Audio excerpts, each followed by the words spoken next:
প্রিয় শিক্ষার্থী, আসসালামু আলাইকুম।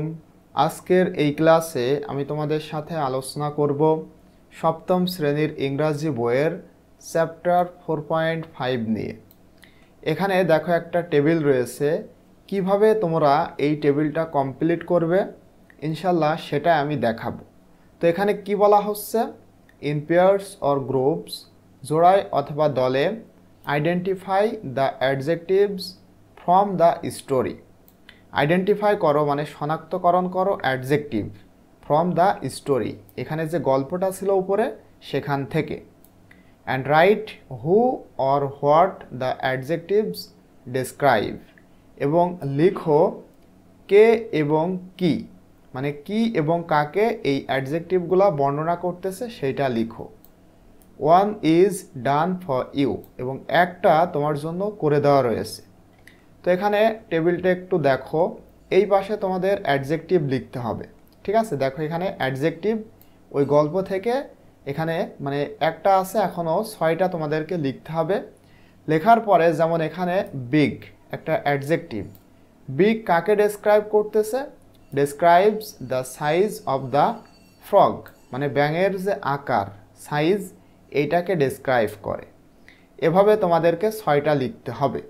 তো এখানে আমি সেইটা অলরেডি লিখেছি, দেখো তোমরা খুবই ইজিলি বুঝতে পারবা। 2 নম্বরে আমরা লিখব স্মল। স্মল মানে কি, ছোট। এগুলা সবই অ্যাডজেক্টিভ।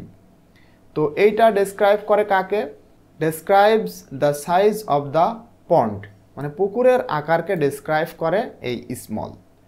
এরপরে দেখো হিউজ মানে বিপুল, তো এইটা ডেসক্রাইব করে কাকে, describes the size of the ox, মানে কি অক্স বা বলদের যে আকার সেটাকে বর্ণনা করে।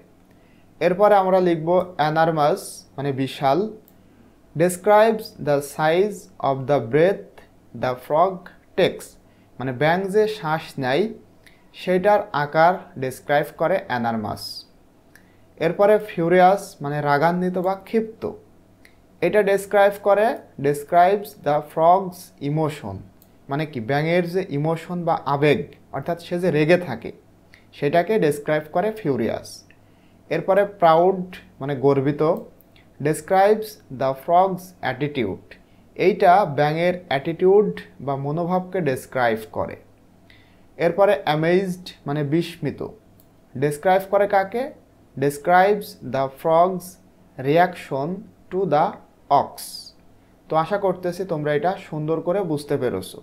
অ্যামেজড ডেসক্রাইব করে ব্যাঙের রিয়াকশন টু দ্য অক্স, মানে ষাঁড়ের প্রতি তার যে রিয়াকশন সেইটা।